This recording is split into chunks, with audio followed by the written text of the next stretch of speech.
aften og velkommen til Den Historiske Brevkasse, podcastet om mennesker på tværs af tid og sted, hvor historiske personer de skriver ind med dilemmaer, der plager dem i deres hverdag, og får gode råd og vink fra vores kvalificerede ekspertpanel. Og nu vil vi tale om eksperter. Kåre, hvem er du? Jeg hedder Kåre, og jeg skriver podcasten Det Græske Testamente. Morten? Jeg har min podcast sammen med Kim Skov, der hedder Supersnak om superhelte og populærkultur. Og Michaela, vil du ikke sige et på om dig selv?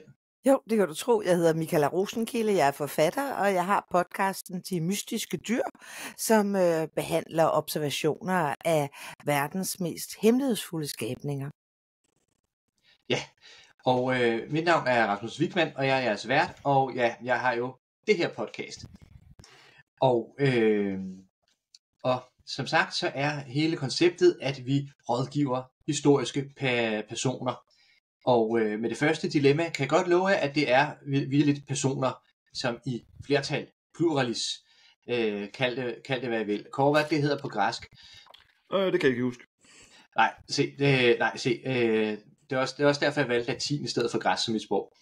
Okay, dilemma nummer 1. Er I klar? Ja.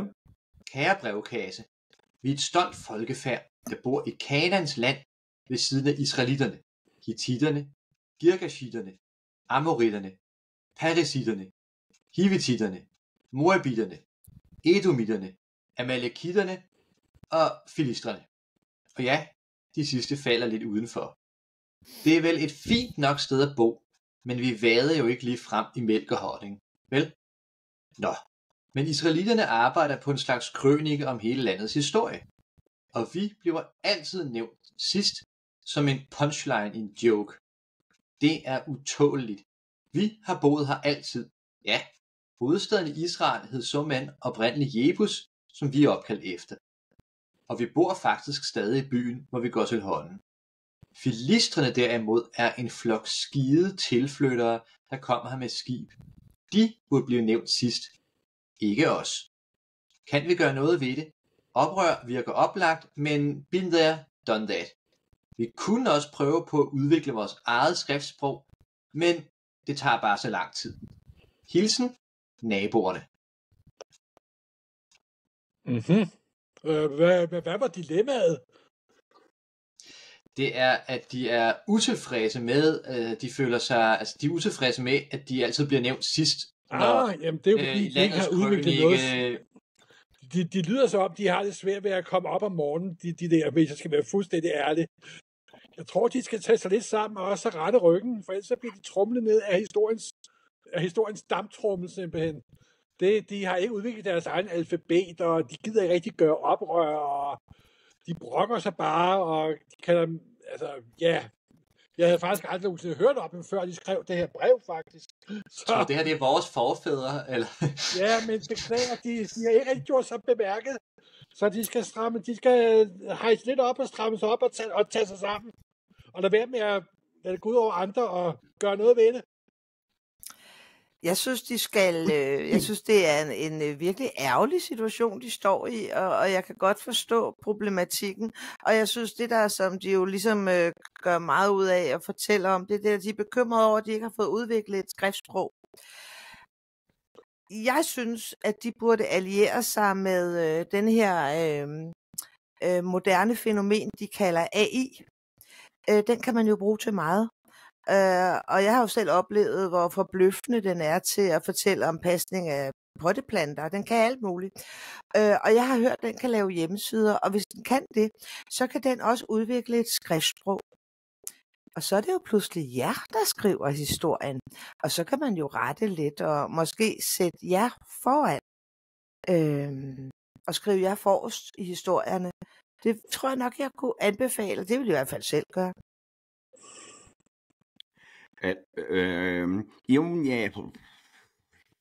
Altså, jeg synes jo, det er noget pjat om, hvem der skal stå forrest, og hvem der skal stå bagerst, og hvem der skal alt muligt andet.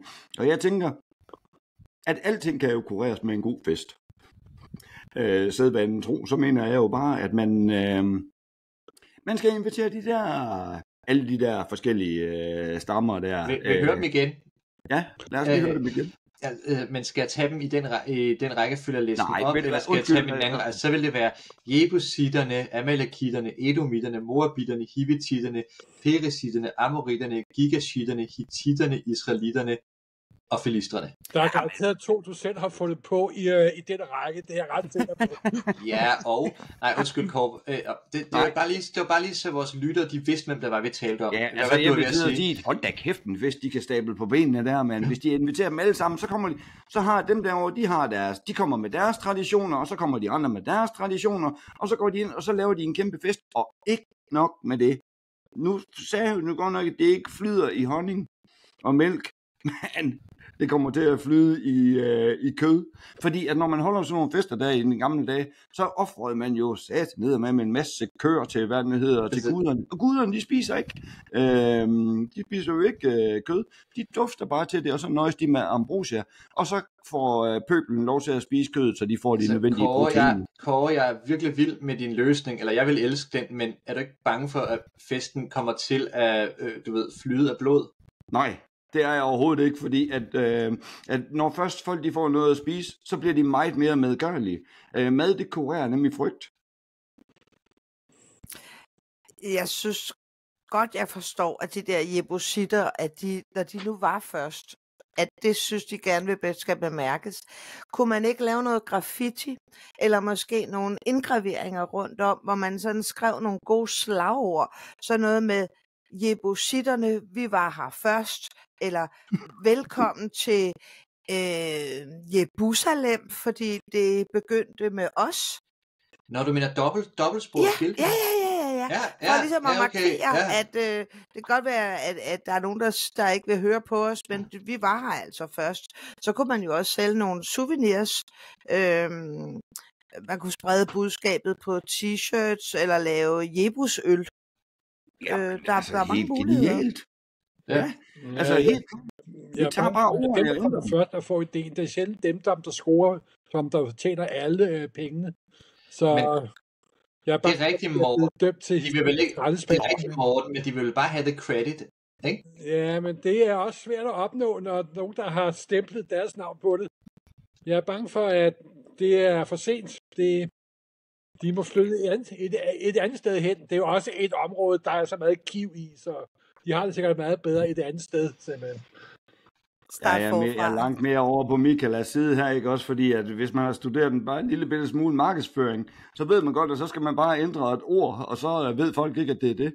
Fordi i virkeligheden, der laver mennesker i dag det samme, som de gamle slaver lavede. Vi kalder det bare ansat.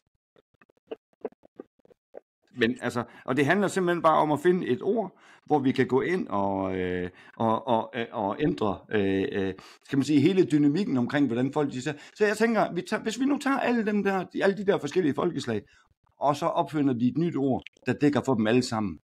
Så er der ingen, der kom først, der var ingen, der kom sidst. Jeg foreslår, at de bruger navnet Homo sapiens. Aha, det er brugt på det tidspunkt, tror jeg. Og så du mener sådan en paraplyorganisation, kan man sige. Sikkert. Yes. Altså det er også det er helt klart også et forslag, jeg kan gå ind på, men Kåre, er du ikke lidt bekymret for, at du ved, der altid er nogen, der ligesom er nødt til at gå først? Du ved, Homo sapiens har til stadighed ikke fundet kuren mod selvfedme. Ja. Okay, så man kan sige, det er et indbygget problem, men hvad tænker jeg andre om Kåres løsning? Jo, det er mægtigt. Jo, hvis det lykkes, er det skam positivt nok, men jeg tror ikke rigtigt, at de andre går med til det, hvis jeg skal være helt ærlig. Der er jo ingen garanti for fred og ro, bare fordi alle kalder sig det samme, for eksempel Homo sapiens, men det er da et skridt på vejen. Jeg kender ikke nogen, der kalder sig selv Homo sapiens i dag. Så folkens, kære naboer, jeg håber I fangede alt det her. Jeg vil sige, det er første gang, vi har haft et helt folkefærd i programmet. Så igen, vi har nogle lidt blandede bolsjer til jer. I er blevet foreslået, at I simpelthen kan immigrere og tage jeres chancer et andet sted, men også men også at prøve at se mulighederne af det her, indgå lidt i det. Hvis ikke det er pengene, I er ude efter, men credits, så prøv at udvikle noget, turisme, og hvis det fejler, så vær glade, og ellers prøv at organisere jer lidt ud af det her. Hvis ikke I absolut skal være i toppen af bunken, så skal I nok finde en plads. Er det ikke rigtigt? Fuldstændig. Simpelthen. Udmærket. Godt. Så tror jeg, vi tager en lille pause, da vi har et indgående opkald.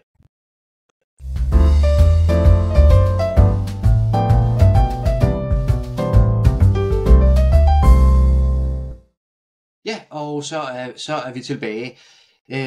Vi prøvede lige at få ugens gæst til at tikke ind, men vi havnede desværre i sumpen med tekniske problemer. Men bare rolig, folkens, han vender tilbage en anden gang. Og i mellemtiden så har vi jo et par dilemmaer, vi skal have løst fra nogle ivrigt ventende lyttere. Så, folkens, her kommer dilemma nummer 2. Kære brevkasse, jeg aner ikke, hvad jeg skal stille op med min mand. Da jeg mødte ham, var han en flot krigsveteran med en lovende karriere som billedhugger, og jeg følte mig som verdens heldigste kvinde. Siden dengang har han tabt håret og fået mave.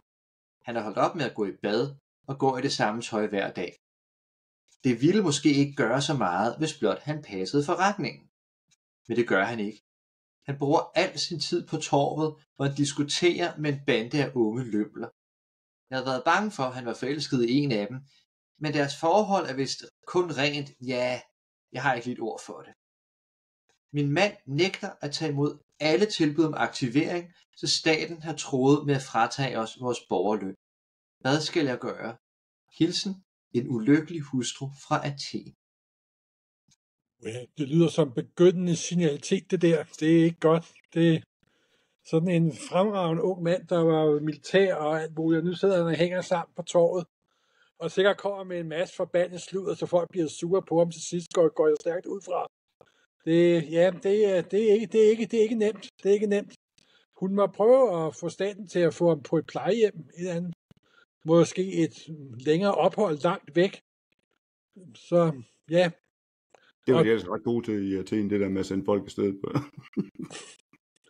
Det er ikke godt at skulle sende sin nærmeste på plejehjem. Det er ikke rart, men altså beslutningen skal jo tages. Og hellere før end senere, vil jeg sige. Jeg synes, at måske inden vi begynder at sende manden på plejehjem, så tænker jeg på, at hun nævner det der med mulig utroskab. Og jeg tænker, at hvis vi skal have en ting på det rene, så er, at hvis din mand ikke går i bad, så tror jeg faktisk heller ikke, han er der utro. Fordi hvis du synes, at han er lidt ulækker, så tænker jeg, at ham, den unge lømmel nede på torvet, så står han næppe og kysser med ham. Så jeg tror altså, vi skal en anden vej. Hvad med noget aftenskole? Jeg tænker, få noget keramikkursus. Det rimer jo så også lidt på fortidens billedhugning. Og så kan de dernede, de kan jo så lufte lidt ud, hvis det bliver for meget at have ham i lokalet. Men jeg tænker, at han på den måde kunne finde livsglæden. Og så kunne det jo være, at han snart både har arbejde og er tilbage på badeanstalten igen. Det var da en mulighed. Ja, du havde lavet et eller andet nyttigt. Ja, det er noget nyttigt. Kloge hænder, ikke? Kloge hænder, keramik og derudad, ja. Varme hænder. Det der med at stå og filosofere med sine venner, det fører til intet, simpelthen altså. Men så tænker du måske... Ja, altså jeg er jo i en helt anden skole, ikke? Altså, hvis man skal rådgive en kvinde, ikke i hvordan hun skal opføre sig kvinde, ikke? Altså så kan vi jo bare sige til hende, jamen ved du hvad, du skifter ham bare ud. Og så tager du en, som er, hvis det vigtigste for dig, det er, at du skal have mammon, jamen så skal du jo have en mand, som kan få mammon. Og det er helt almindeligt brugt. Det tror jeg ikke, at hun mener. Det er jo det, hun snakker om. Hun vender tilbage til et økonomisk spørgsmål. Hun har jo elsket ham engang, og nu er han... Ja, men altså følelser, det er sgu et forbigående fænomen. Nej, nu synes jeg, det er... Følelser er et forbigående fænomen, og sådan har det alle dage været, og sådan er det stadigvæk. Altså, hvis du slår dig over fingeren... Hun har jo kendt ham engang, og er glad for ham, men han er jo... Ja, men det er hun ikke længere, ellers så skrev hun ikke... Hvad tænker du, Michael, at du plejer at være god til romantik? Ja, men jeg tænker på, på, at der var flere muligheder. Hun kunne jo også overveje at konfrontere ham nede på torvet og stille ham nogle store spørgsmål, som måske ikke var så nemme at besvare. Ja, det er jo altid god idé. Ja, det er det. Så kunne man for eksempel spørge, hvis højeste gode er at være en god borger, hvorfor betaler du så ikke skat? Det kunne man spørge om. Og man kunne også forestille sig, at hun kunne starte sin egen kreds, sådan en kvindekreds, som kunne diskutere, sådan stille de rigtige spørgsmål. Sådan, hvordan holdes huset i orden, og hvordan får man mænd i bad? Og der var også det der med, at det er sådan et evigt gyldigt spørgsmål, nemlig hvorfor man ikke kan lade filosofer om at styre husholdningen. Så kan han selv stå der og skumme nede på torvet med de der unge lømler omkring sig. Så giv ham noget konkurrence og lad opvasken stå. Nå, du vil simpelthen give ham noget af hans egen medicin. Fuldstændig. Altså, alternativet til, at hun skal smide ham på porten et eller andet sted og finde en mand, som er leveringsdygtig i de ting, som hun gerne vil have, det er jo, at man kan selvfølgelig ansætte slaver. Og jeg vil bare lige sidde og sige, at den pension, som han har fået... køber man ikke dem. Nej, altså slaver i Grækenland har en helt anden status. For eksempel paidagogo, som er en slave, som man ansætter eller køber til, og det gør du jo også med en ansat. Du køber også en ansat til at gøre et job. Og det gør man også med slaver i Athen. Så paidagogo, det er en slave, der er købt til at undervise drengebørn. Og bankdirektører i antikkens Athen var også slaver. Så hvis det er, fordi hun vil have en forretning til at køre, så skal hun bare ansætte nogle slaver til det. Og den pension, som... Gud, var det smart. Gud, man kunne indføre noget lignende herhjemme. Det har vi. Vi kalder det bare ansat. Ja, det er ja, altså... Så i virkeligheden, ikke også, så hun... Altså, jeg synes, hun gør et stort nummer ud af en ting, som hun et eller andet sted... Det ligger immanent i den græske kultur, at der findes en løsning på, hvordan hun klarer det. Og i øvrigt er det også kvinderne, som tager sig af økonomien der i Grækenland. Ligesom vi gjorde i vikingerne. Altså, det kommer af ordet oikos, som betyder hus på græsk. Det har du selvfølgelig alt sammen ret i, Kåre. Mm. Men, og det ved hun jo selvfølgelig også godt. Ja. Men må vi gå ud fra. Jeg ved så også, alligevel virker det, som om hun virkelig har brug for at få noget luft for det her. Ja, hun skulle tage at klage til borgerforeningen og bede dem om at gøre noget ved ham. Det kan altså, vi så. De har en måde at komme af med ham på. Så det har du også ret i, Morten. Ja, men hun er jo bekymret for, at hun er bekymret for, at det også går ud over familien. Altså at borgerlønnen. Ja, ikke? Ja. Jamen den borgerløn har han netop fået, fordi han var soldat, og han har fået et granatchok. Altså historien om den her fyr er jo lidt mere langhåret, end man lige umiddelbart skulle tro. Det må være græsk ilt. Okay, så du tror, altså så du tænker, at der ligger ligesom en historik bag. Hvis man skal tro på nogle af de skriftlige kilder, som er omkring det der, så er han et typisk eksempel på en fyr, der har fået PTSD efter slaget ved Potidae. Så det du tænker er, at når han nu gør, som han gør, ikke? Så burde man jo, altså så burde det der med aktivering faktisk slet ikke være en ting. Altså, så burde der falde en eller anden form for veterangodtgørelse af, eller sådan noget. Det er også det, han har fået. Yes, men nu tror de altså med at tage den fra ham. Ja. Kan man det?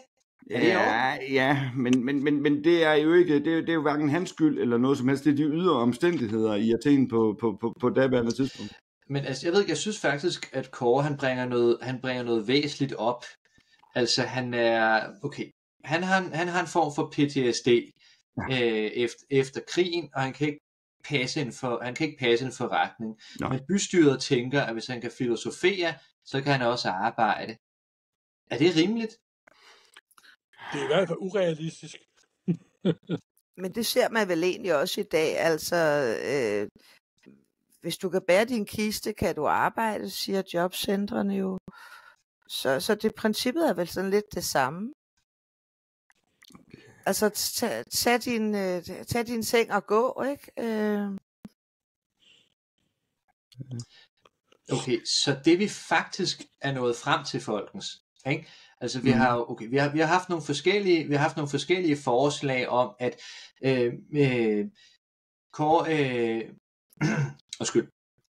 Vi har haft nogle forskellige forslag. Kåre mener, at manden han er til at skifte ud. Har det i hvert fald været oppe. Og Michael har kommet med nogle gode forslag til, hvordan man kan give den her fyr lidt modspil. Simpelthen lidt konkurrence, yes, ja. Nemlig, yes. Men nu taler vi om, at det måske i virkeligheden er bystyret, hun skal gå i rette med omkring de regler, de har, fordi der altså må være en historik bag det her. Hvad tænker du, Morten? Ja, jeg tror, at hvis du blander bystyret ind i det, så ender det galt. Det er jeg alvorligt bange for. Men du var jo faktisk fortaler for, at de måtte skride ind på en eller anden måde. Ja, men nu blev jeg jo lidt for mildet af de der pæne ord for Michael og så videre, så måske skulle vi prøve at holde det på det private. Ja. Ved nærmere eftertanke. Hvad tænker I andre ved nærmere eftertanke? Er det her noget, der skal tages internt, ligesom I har lagt op til, eller er det her noget, hvor man bliver nødt til at gå i rette med det her system? Du kan jo godt prøve at tale med bystyret, men jeg synes også, der er stadig den mulighed simpelthen at konfrontere ham nede på torvet og vise ham, at det måske er han selv lidt på gale veje her. En intervention vil være. Ja, en intervention, yes. ja. Okay, godt. Så det vi nåede frem til,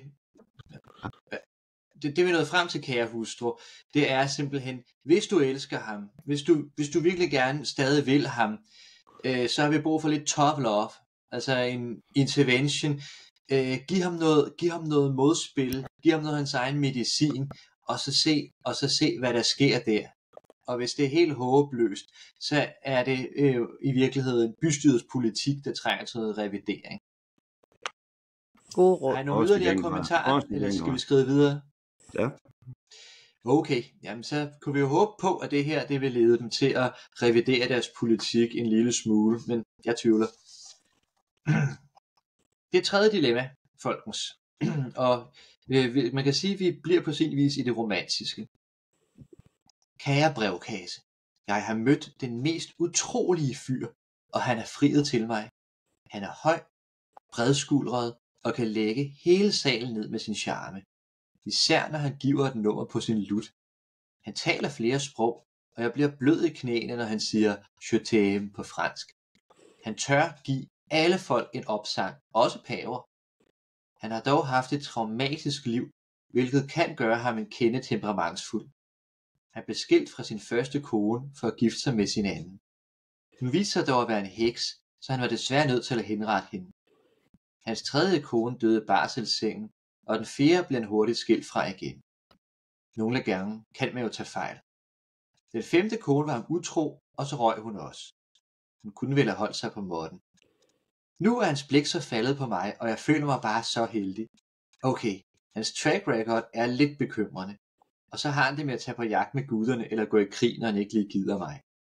Men han har bare været så uheldig med sit kærlighedsliv, at jeg forstår, at han har brug for plads. Men jeg ved, at han bag sit panser er utroligt sårbar. Jeg tror, at jeg kan være den gode indflydelse, han altid har manglet. Han har lovet, at han aldrig vil skade mig. Så er der grund til at være bekymret over hans fortid, eller skal jeg følge mit hjerte og sige ja? Hilsen den forelskede. Ja, hun lider vist af bad boy syndrome, tror jeg. Det er ikke godt, det der. Jeg synes faktisk, det lyder meget godt. Som muligt, og så, ja, det er en forfærdelig lidelse, det der med, at jeg tror, at jeg kunne lave folk om. Nu har nogle andre, der har forsøgt 5 gange, og det er gået rigtig dårligt, så jeg vil desværre være meget negativ at sige, at hun skal skynde sig og løbe den anden vej. Jeg er meget, meget uenig. Jeg synes, det lyder rigtig godt alt sammen. Jeg synes, han er en charmetrol. Jeg synes, han lyder som en charmetrol. Jeg synes, du er heldig med ham. Nu er det eneste rigtige, det er at sætte alt ind på at redde ham. Det tror jeg er lige, hvad han trænger til. Han skal tænke på, at han er sådan en stakkel. Han har været rigtig, rigtig uheldig med kvinder, og så mange. Et eller andet sted er det jo nok samfundets skyld, men så er det jo godt, han mødte dig. Og jeg synes måske, jeg ved godt, det lyder hårdt, men samtidig så må jeg altså sige om mit eget køn, at vi godt kan opføre os lidt som hovedløse høns. Det kan jeg kun ja, hovedløse bliver de i hvert fald. Det sagde du, ikke vi, Michaela. Vi sidder bare. Ja. Kåre, har du en kommentar til det her? Morten synes, det lyder farligt. Michael er romantisk. Jeg er med Morten her. Det var dog en skræmmende tanke. Ja, det er jo en skræmmende tanke, men ja, det, altså, og det udgangspunkt i mit eget liv, det er, at jeg synes, jeg har gjort mig nogle erfaringer, det er, at man skal altid høre på ekserne, hvad de siger om vedkommende. Hvis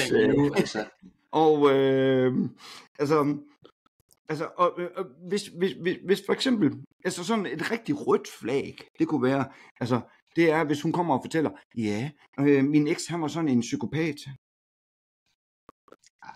Så kan du lige så godt løbe. Så vi passe på med at sidde og uddele diagnoser, Kåre.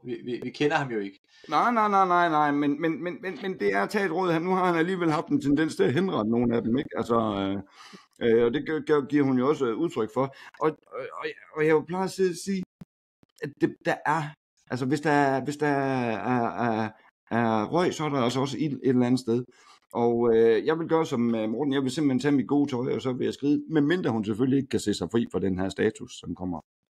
Og det er hun jo, det er jo det, jeg ved, at det er det modsatte køn på ualmindeligt. Han lyder højt på strå, kan man sige. Man skal jo også være forsigtig, men hun kan jo i hvert fald overveje en garderobe uden høje kraver.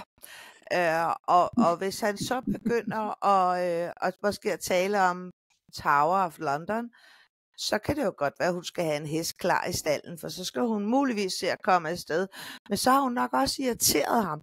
Og jeg synes, at ikke man kan forlange for meget ved sådan en mand der. Han har jo haft det rigtig, rigtig svært. Og det vigtigste, hun skal gøre, det er vel at passe på ikke at tage sit hoved, selvfølgelig. Men ellers synes jeg, at hun skal give ham en chance.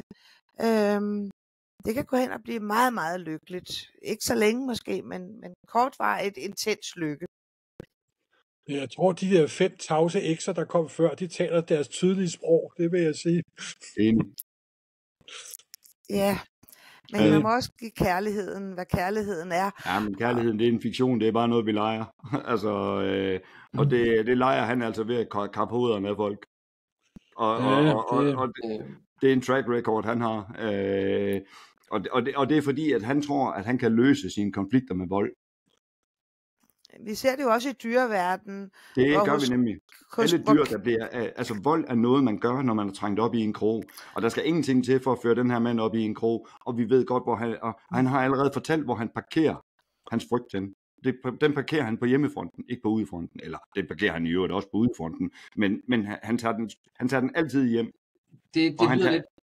Du må indrømme, det lyder lidt bekymrende, Michael. Vil du respondere på det? Det var det der med dyreverdenen, fordi ikke hos knælerne for eksempel, der ved vi jo, at hannen oftest mister hovedet under eller lige efter akten, og man ser det jo også hos andre dyregrupper, og det holder man jo ikke dem op for. Det er jo ikke noget, man siger, nu kan vi ikke lide knæler, bare fordi de spiser hovedet, og det samme gælder jo også visse edderkopper, hvor hunden æder hannen efter parring, og det er jo ikke derfor, vi ikke kan lide edderkopper. Jeg synes, I skal være lidt rimelige. Den mand har haft det meget svært. Du mener, han følger bare sin natur. Han skal reddes. Undskyld, Michael, taler du om, at man gerne må henrette kvinder, hvis de ikke opfører sig ordentligt? Nej, jeg siger bare, at... Nej, det er mere det der med, at jeg ikke synes, at man giver den her charmetrold en chance, bare fordi han har været lidt uheldig med sin... Han har bare været uheldig med mange kvinder, og jeg tror, at denne her kvinde, som skriver ind til os nu, hun har sikkert, hvad der skal til, og sådan en, han skal reddes. Okay. Kåre, Morten, er nogen af jer lyst til at sige en sidste ting? Ja, man skal passe på med det der bad boy syndrome, det kan man komme galt afsted med, det vil jeg sige. Så okay, kære forelskede, vi har altså flere i panelet, som er noget forbeholdende over for den her nye kæreste, og foreslår, du kommer ud af det. Men vi har altså også en, der mener, at det her, det godt kan være det her værd på sigt. Men det sagt, så hold øje med nogle faresignaler. Have antennerne ude, hvis de der er opfundet på dit tidspunkt. Og selvfølgelig give kærligheden en chance. Nå, det var så det, vi nåede for i aften.